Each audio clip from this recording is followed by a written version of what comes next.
Madam Speaker, I'm sorry for being a bit late because the original question was rectified and apparently it was sent a bit late.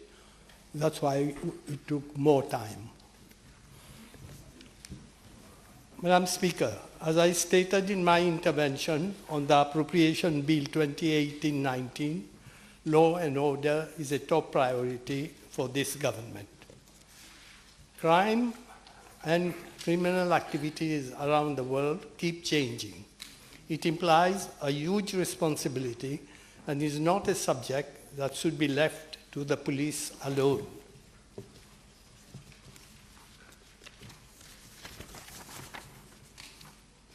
It has a triangular engagement. 1, responsibility of the police themselves. 2, commitment of the authorities. And 3, active involvement of the community. Besides enforcement, this government has also come up with a number of social measures to provide the necessary framework to ensure a crime-free society. To deal with the modern complexity of policing, the Mauritius Police Force has formulated a strategic policing plan which hinges on 5 main pillars, which are as follows. 1, improving quality of life. 2, enhancing service delivery. 3, increasing speed of intervention. 4, owning investigation techniques and detection skills. And 5, combating trafficking and use of illegal drugs. Madam Speaker, furthermore, as part of the public sector transformation plan 2018-2025, the police department has designed the roadmap to transform its services to meet the present and future needs and expectations of the people of the Republic of Mauritius. The plan focuses on 1, local policing by tailoring the policing deployment to meet the community diverse needs. 2, workforce planning by attracting and retaining qualified professionals. 3, digital policing by making it easier to contact the police and providing real-time intelligence to police. 4, enabling service delivery by adopting a holistic policing approach and enhancing the capacity building of the human capital. And 5, improving capabilities of specialized units by strengthening collaborational cooperation among police adjuncts and other essential services for effective responses to public emergencies. Madam Speaker, let me now highlight some key measures already implemented with a view to tackling law and order issues in the country. 1, 78 police stations and the Central Criminal Investigation Department have been equipped with 744 CCTV cameras and audio recording systems. 2, an anti-robbery squad has been set up with special teams in all police divisions. 3, detection rate in all reported cases of crime increased from 32.7% in 2016-17 to 44% in 2017-18. 4, the traffic police performed 44,940 speed checks with the fixed speed detector cameras. 5, a transport squad has been set up with the ERS. 653,758 persons have been sensitized by the police with regards to crime prevention, road safety, drugs-related offenses, domestic violence, juvenile offenses, child protection, and community policing. 7, the operational functioning of police hotline 148 has been re-engineered, and a Facebook account has been created to encourage the public to inform the police of suspicious activities in their neighborhood. 3,481 police officers have been trained in line with the forthcoming police and criminal evidence legislation. 9 drugs of a total market value of 416 million rupees have been seized from July 2017 to April 2018 by the Anti-Drug and Smuggling Unit, which is the outcome, amongst others, of the tightening of security and detection measures at the port and airport. 10, partnership has been sealed with business operators to effectively fight crime by intelligence sharing.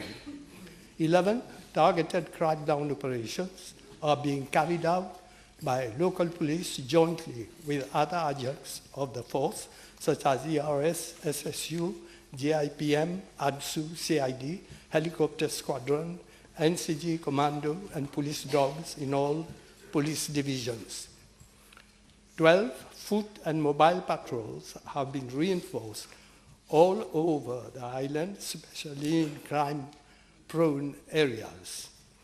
13, police have re-engineered its concept of hot spot policing and sector-based policing. Such concept, which is aimed at improving police visibility in public places and enhancing police proximity with members of the public, are now being carried out in a structured manner. 14, police G2IS is working in close collaboration with the law enforcement officials of the Ministry of Tourism and External Communications to prevent larceny on tourists. 15, police have strengthened their relationship with representatives of the community through community policing, forums and door-to-door policing, and they are sharing information on suspicious activities occurring in their neighborhood. 16, police are making extensive use of modern technology, CCTV and drones, to prevent and detect offenses. 17, roadblocks and vehicle checkpoints are being carried out daily at odd hours where suspicious persons and drivers of vehicles are being questioned and systematically checked. Madam Speaker, as the House is aware, the Safe City project is being implemented to empower the police with state-of-the-art technology to better fight crimes.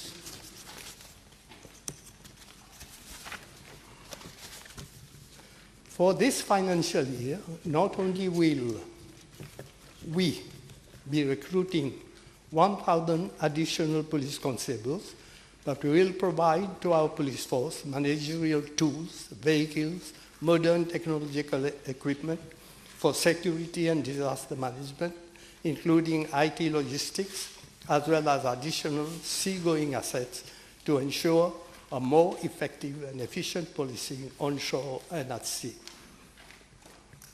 Madam Speaker, as regards Part A1 of the question, I wish to inform the House that there has not been any substantial increase in the number of cases of murder and theft being claimed by the Honorable Leader of the Opposition.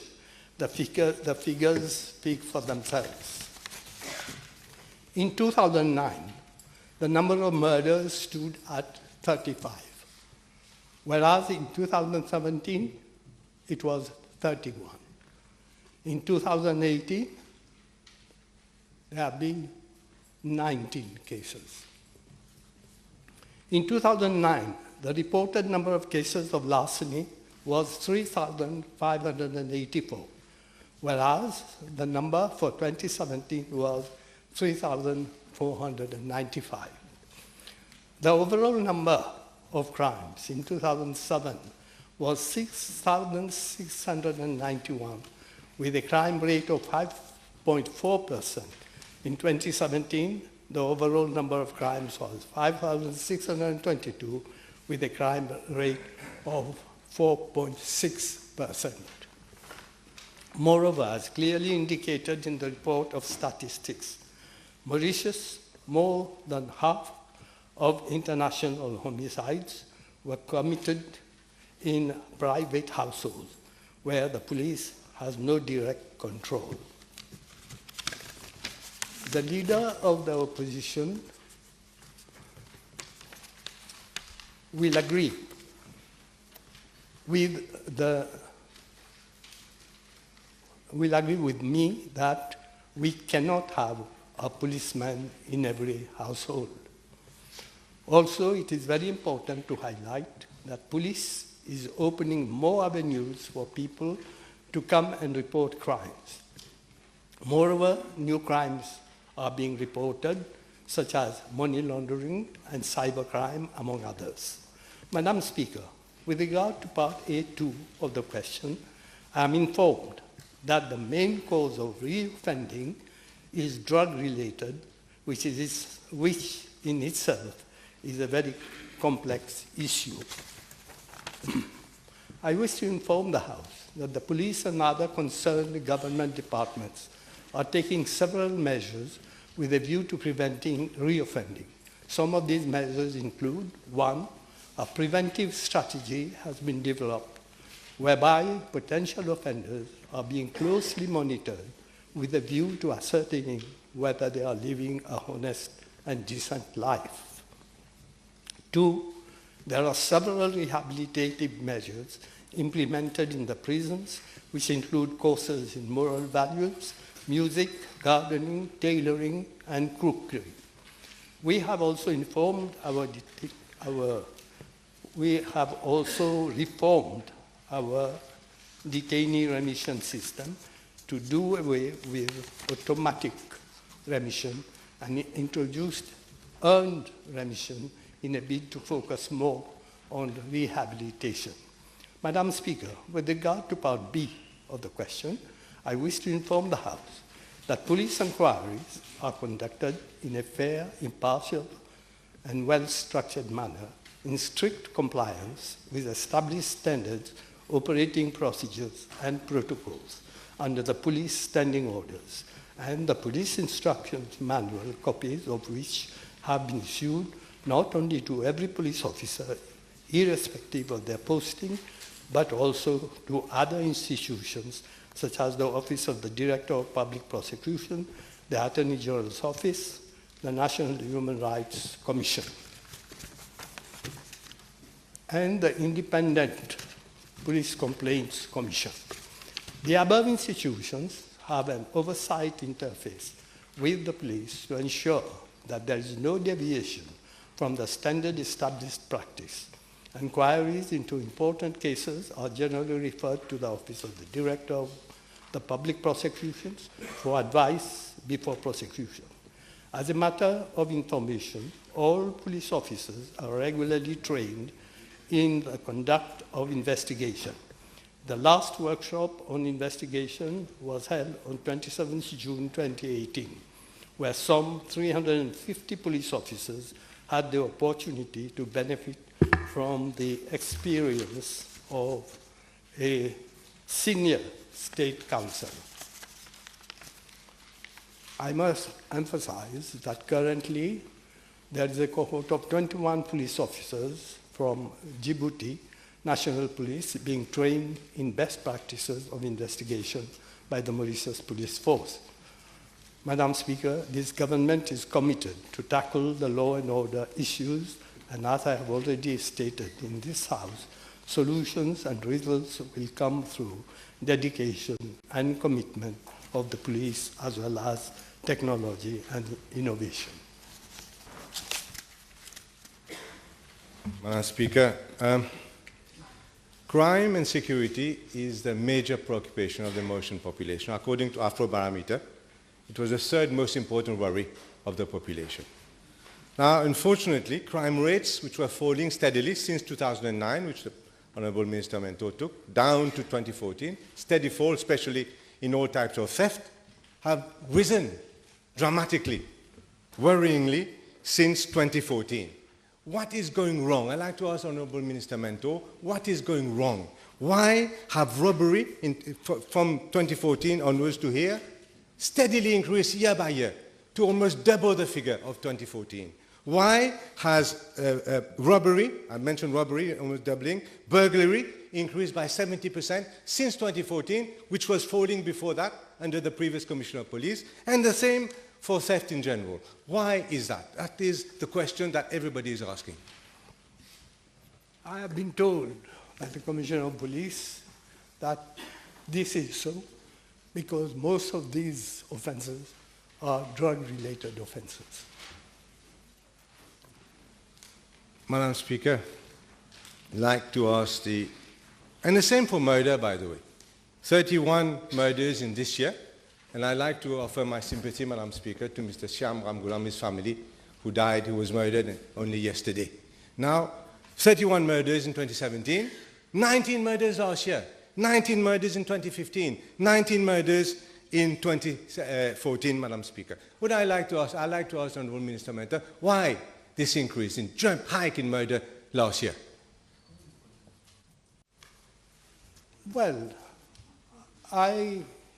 in my answer, quoted figures previously, before 14, which were higher than what we are having today. So it fluctuates. But obviously, we are not happy with the situation, and police, under my instruction, are doing everything possible in order to minimize the situation. Obviously, it's not working, Madam Speaker. I'd like to ask Honourable Minister Mento whether he has read the recently published Drug Observatory report, whether, as Minister responsible for the police, and he said himself that it is connected to the drug issue, whether he has read that report. Well, I have looked at it, but so far drug is concerned, we all know under the previous government, in which the PMSD formed part, drug was tolerated in this country. No action was taken, in fact. No commission of inquiry. But we are tackling the problem. The amount of drug that is being seized, was it so before that? So it's easy to blame others, but they should look at themselves in the mirror. Speaker, if you go by the Drug Observatory report, the number of people admitted to public hospitals for drug abuse, overdose, this is the only figure we have, because we don't know how many drug addicts there are, but we know how many have been admitted to public hospitals. That, Madam Speaker, went up again in 2016 over 2015 by 66%, and 2017 by another nearly 50%. I'd like to ask the Honourable Prime Minister whether what is happening with the drug issue. All these drugs are being seized, we agree. Mostly by MRA, by the way. We agree. What is the reason why there are so many more drug addicts in the country going to the hospitals? Why? Well, this question should be asked, put to the population, and especially parents who have no control whatsoever now on their children, and many of them are having recourse to drugs. Isn't it the truth that whereas the police is concentrating on ganja and all that, anyone in the drug trade, the drug control situation will tell you that it is synthetic drugs and new types of drugs which are affecting the population. Indeed, in the drug report, the Honourable Minister Mento, he has read it, he will know that 44% of the people admitted now are for new drugs. So the fight against synthetic drugs appears to be totally lost by the police. Well, everything possible is being done, and the police have been told are trying to get new instruments and to be able to detect the synthetic drug, because this is something new, and we must confess that the police did not have all the necessary tools in order to detect this synthetic drug. Speaker, we all agree that the fight against drugs and the crime related to drugs is not just a punishment. It is also to do with rehabilitation and disintoxication. Wasn't the closure of Natreza a big mistake? Wasn't the stopping of the methadone, which has been introduced, I understand, was a big mistake, Madam Speaker? I'd like to ask the Honourable Minister Mento whether he has found out that it is the young people now. 51% of people who have been arrested are young people. And that is the situation. So the drug is with us to stay unless we do rehabilitation, unless we do deintoxication properly, and there are only 4 centers government has. Well, rehabilitation is being done. Everything possible is being done. But of course, the police do not have all the necessary tools to fight the synthetic drug, and we must have some patience. Madam Speaker, 51% of the people arrested are under 24 at the moment, so far as drugs are concerned, and we are losing the fight against drugs, according to figures published by the government itself, Madam Speaker. I'd like to also know, Mr. Mento, what is being done to reduce the time between arrest and prosecution, which is hugely responsible for the drop in guilty verdicts because people forget, change their minds, etc. Well, we have no control on the judiciary. They take their time. We have to accept it. Madam Speaker, the guilty verdicts, we are talking about a dangerous cocktail, an explosive cocktail. Crime going up and guilty verdicts delivered by the court, going down from 2014 at 84%, now 73% only. And part of that reason must be the time taken for the inquiry itself. Forget the courts. We know you are not responsible for the courts directly. But what is the reason for such a long delay with the inquiry, and what are you doing about reducing that delay? Well, there is not long delay in the inquiry. There is a certain procedure that should be followed. It is being done, and in most cases, the file is sent to the DPP advises, and very often, even at the DPP, they take quite some time. So, yeah. Speaker, I'd like to also know with Mr. Mento, the Attorney General said on 3rd February, les procédures sont dépassées dans la lutte contre la criminalité. And he promised something called a Police and Criminal Justice Bill for March. It's 4 months ago. May we know where, as Minister for the Police, where is the Police and Criminal Justice Bill, please? Well, I understand it's coming, it's on the way. Maybe we should ring the bell also for that. Madam Speaker, is the Honourable Mr. Mento aware of the tremendous infighting in the police force at the moment? With these denunciations, anonymous letters flying around everywhere, between the DCPs themselves, and even against the Commissioner of Police. Is he aware of that? And what is being done to bring the team spirit back into the police force, especially in the highest ranks? Well, I suppose we must get an ombudsman for the police. Yes, you should maybe, because is the Honourable Minister Mento aware that in the last Afrobarometer study, trust in the police force has fallen to just 50% of the population. That is, 50% of the population don't believe in the police, 50% do. What is being done by the present Commissioner of Police, by yourself, to increase trust in the police? Well, if that is so, I think the whole blame is on the previous government. They did nothing.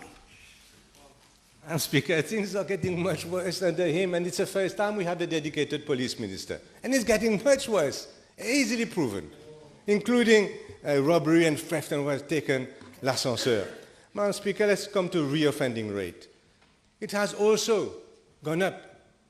It should have been going down. It's gone up from 59% in 2014 to 69%, 10 points up from 20% increase. Madam Speaker. I'd like to ask the Honourable Minister Mentor, and let's not do politics on this one, what is genuinely being done to stop nearly 70 out of every 100 offenders reoffending and being readmitted to prison? What is genuinely being done? Forget about the hype or the literature that you've been writing and come to the facts. What is genuinely being done? I've given a list of all the steps that are being taken, and they are all being taken genuinely. Speaker, the list given has resulted in a rise in theft, a rise in robbery, a fall in conviction rate, guilty verdicts, and a rise in reoffending rate. Something obviously is going wrong, and I'd like to ask the Honourable Prime Minister whether this certificate of character which came up was amended slightly for the private sector only recently, ought not to be done away with, as in UK, except for very specific jobs, to do with children, for instance, whether certificates should not be done away, whether there shouldn't be adequate accompagnement and counselling and reinsertion, because reoffending prisoners and convicts, Madam Speaker, are a real danger to this nation. I've already answered all this, what is being done. I can't see what we can do more. Counseling, we'll go house to counsel. Yes. Were you doing it? Yes. Yeah. It was better. Well, better before. It was better, you asked me. It was better before. This is the truth of the matter. You have to accept it. This is the truth of the matter. Madam Speaker, as far as sentencing policy is concerned, whether something should not be done about that, because that's also legislation. Because the Drug Observatory reports that 68% to do with drugs, of people who have been sent to prison in 2017, 68% were for possession of drugs. That's on page 9 of the report, if you'd like to look at this. Isn't that creating criminals from people who are sick, who are consuming drugs, and when they come out of prison, they become hardened criminals? So isn't it time to look at the sentencing procedure, as Monsignor Platt, as everybody, other religious groups, etc., have asked for? First of all, we must deal with traffickers. And so far I'm concerned, I would have reintroduced death sentence for traffickers. We are talking about possession, Madam Speaker. I'd like to ask the Honourable Minister Mento, this is possession. You know there's a difference between possession and trafficking. Talking about possession. Trafficking, there is no possession. Madam Speaker, the question to the Honourable Minister Mento, which is a serious question, is a question whether or not we should stop sentencing people for possession of drugs. That is the question. I think we should keep on sentencing, and sentences must become more severe. And we get the same result that we are getting now, a tremendous increase of which this government should be ashamed of, Madam Speaker, relating to the increase in criminality over the last 3 years. Really, Madam Speaker. Madam Speaker, let me ask the Honourable Minister Mento. Sorry. It was the bell, I think. 2 more minutes yes. to go. Thank you, Madam Speaker. I don't know whether my colleagues have any questions. Yes, I can they answer have. the last one. They do have a blue team. Yes, thank you. Madam Speaker, as the question relates to murder, can I know from the Honourable Minister Mento how many cases of murder are still unresolved by the police to date? How many cases are still pending? Oh, inquiry. Well, what is meant by unresolved? The inquiry is not complete yet? No prosecution lodged against suspects. No prosecution.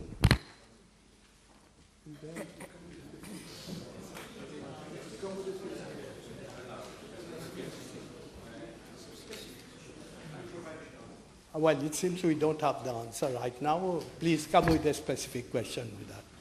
Yes. Honorable Balundi. Thank you, Madam Speaker. Coming to the issue of reoffenders, according to Section 57 of the Reform Institutions Act, there should be at the prison a discharged persons aids committee. And one of its functions is to use its endeavor to produce employment for persons who have been discharged.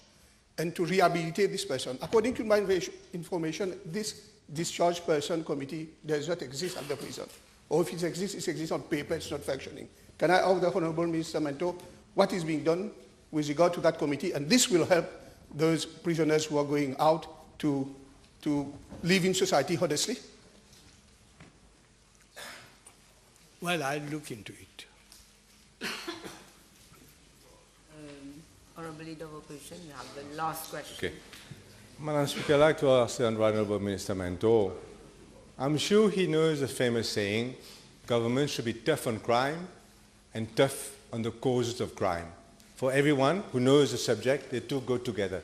So I'd like to ask the Honorable Minister Mento, given the increase in the crime rate, theft, robbery, and all that, Madam Speaker, whether it's not time to relook at the causes of crime, to have, okay, let's have a commission of inquiry, why not, on the causes of crime. And let's see that, because otherwise, Madam Speaker, we are going aux enfers. Well, we are very much concerned with the situation. And I have said in the answer, police is taking all steps so that crime number is reduced. What else can be done, we'll naturally consider, and we are prepared to take all necessary steps in order to get a crime-free society.